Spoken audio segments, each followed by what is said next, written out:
Invité d'honneur, le 46e président des États-Unis d'Amérique, Joseph R. Biden Jr.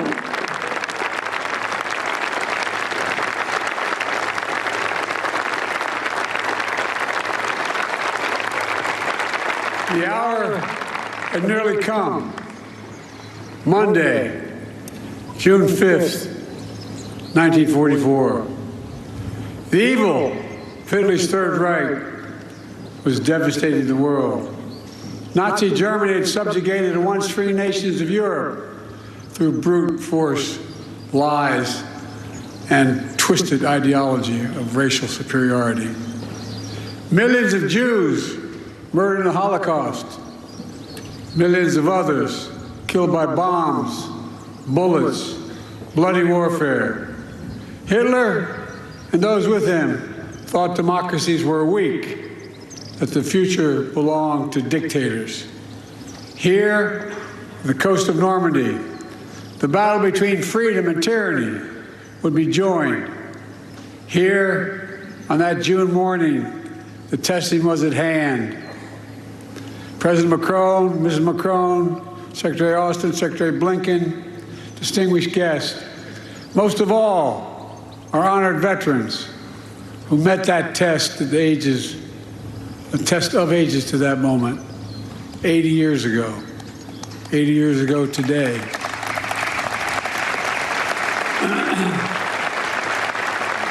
On behalf of the American people and as Commander-in-Chief, it's the highest honor to be able to salute you here in Normandy once more. All of you, God love you.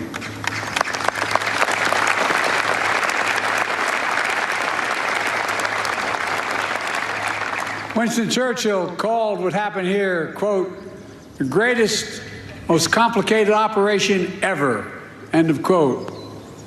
After years of planning, Operation Overlord was ready to launch just as soon as the weather turned. Across the choppy English Channel, the Supreme Commander of the Allies, Dwight D. Eisenhower, waited. The largest force ever of its kind, built by 12 nations. Men, guns, planes, naval craft of every description waited. The world, captive and free, waited. Finally, Eisenhower's forecaster said there was a window in the weather. It would open briefly on Tuesday, the 6th of June. The general weighed the options and gave the order. At dawn, the Allies would strike. The great crusade to free Europe from tyranny would begin. That night, General Eisenhower drove to the English town of Newbury to visit paratroopers of the 101st Airborne. There were men from all over America.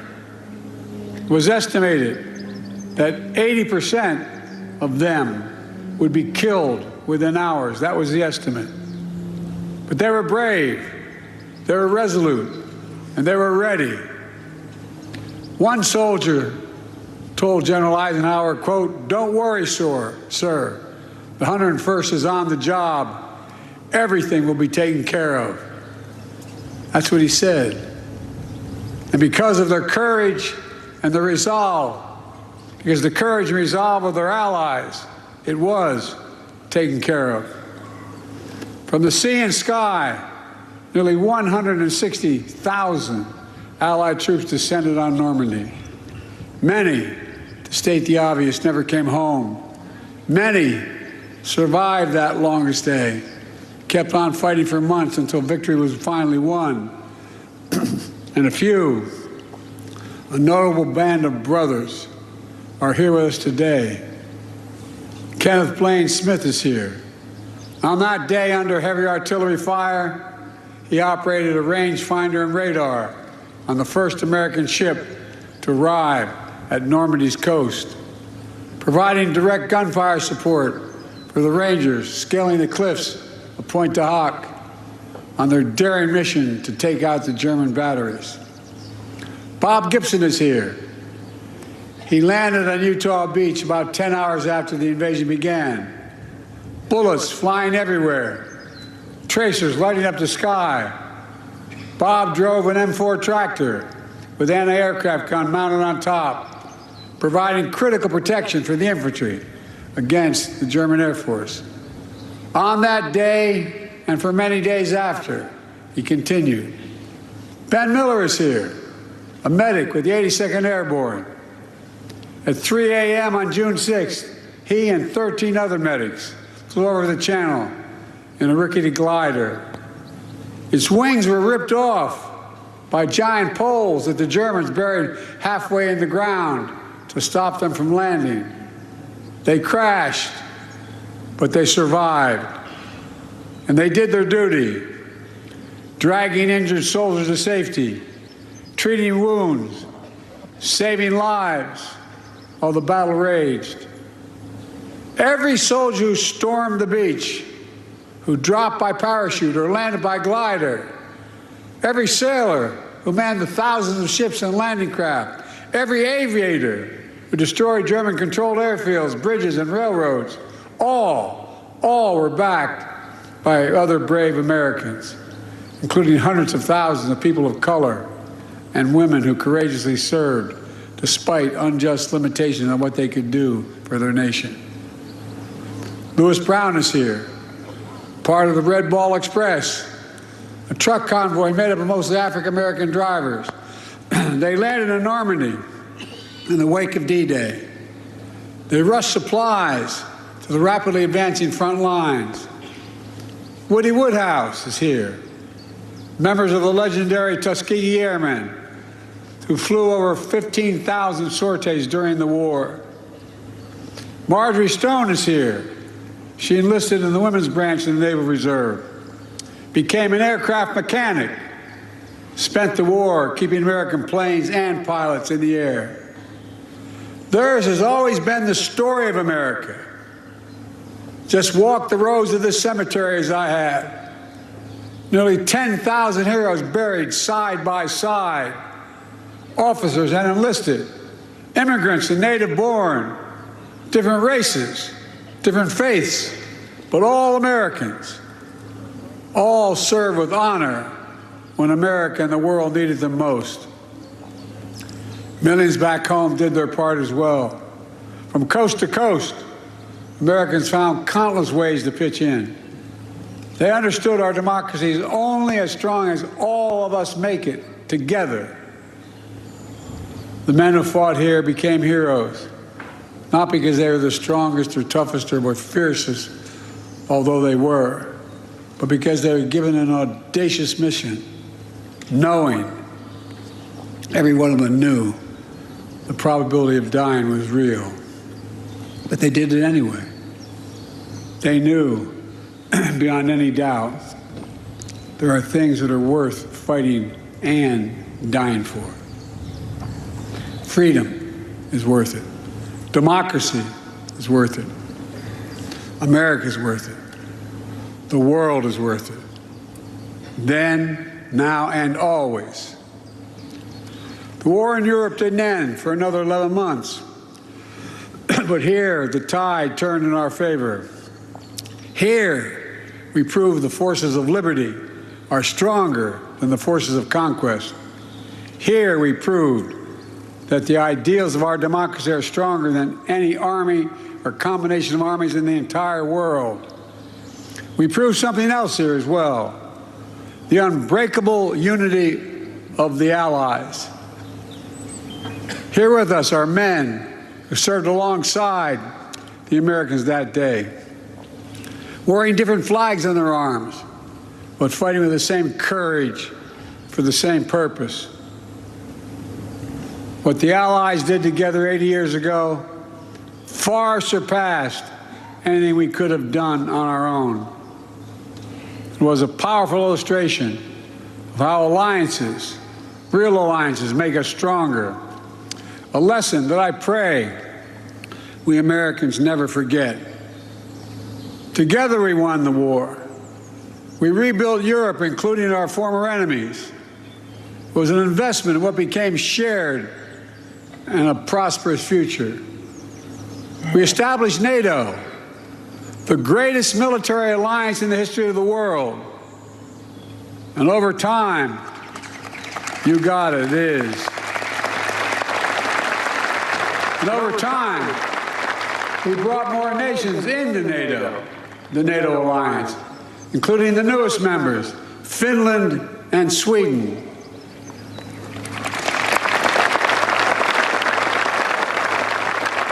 Today, NATO stands at 32 countries strong, and NATO is more united than ever, and even more prepared to keep the peace, deter aggression, defend freedom all around the world. America has invested in our alliances and forged new ones, not simply out of altruism, but out of our own self-interest as well. America's unique ability to bring countries together is an undeniable source of our strength and our power. Isolationism was not the answer 80 years ago, and is not the answer today.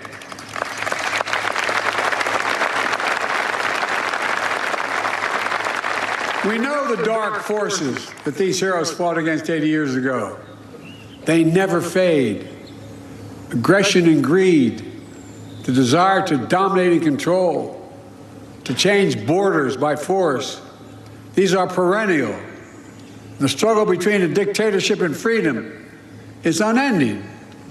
Here in Europe, we see one stark example.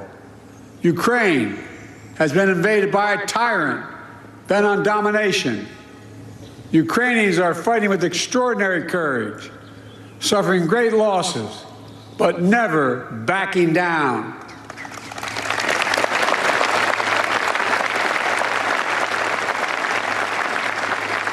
They've been inflicted on the Russian aggressors. They've suffered tremendous losses in Russia.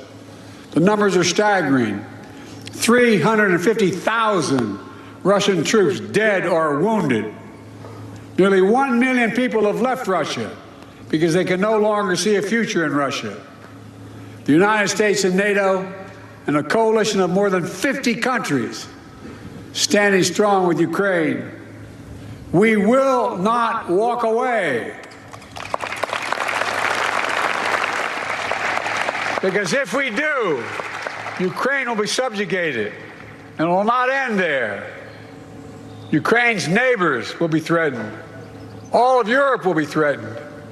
And make no mistake, the autocrats of the world are watching closely to see what happens in Ukraine, to see if we let this illegal aggression go unchecked. We cannot let that happen. To surrender to bullies, to bow down to dictators, is simply unthinkable.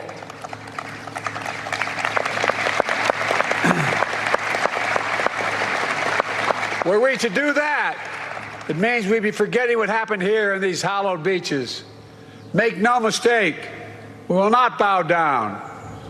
We will not forget. Let me end with this.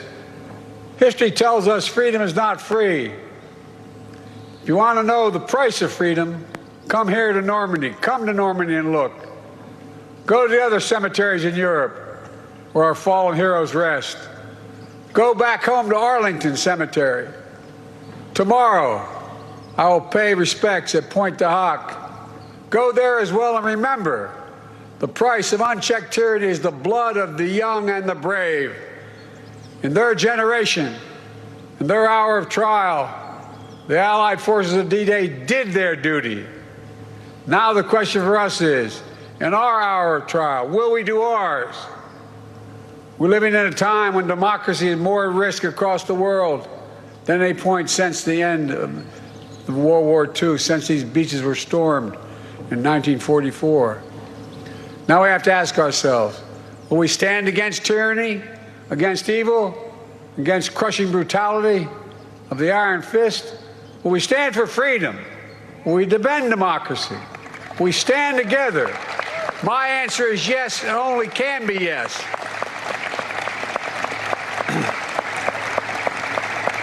We're not far off from the time when the last living voices, those who fought and bled on D-Day, will no longer be with us. So we have a special obligation. We cannot let what happened here be lost in the silence of the years to come. We must remember it, must honor it, and live it. And we must remember the fact that they were heroes here that day does not absolve us from what we have to do today. Democracy is never guaranteed. Every generation must preserve it, defend it, and fight for it. That's the test of the ages. In memory of those who fought here, died here, literally saved the world here, let us be worthy of their sacrifice. Let us be the generation that when history is written about our time, in 10, 20, 30, 50, 80 years from now, it'll be said, when the moment came, we met the moment. We stood strong. Our alliances were made stronger. We saved democracy in our time as well. Thank you very much, and may God bless you all. May God protect our troops. Thank you.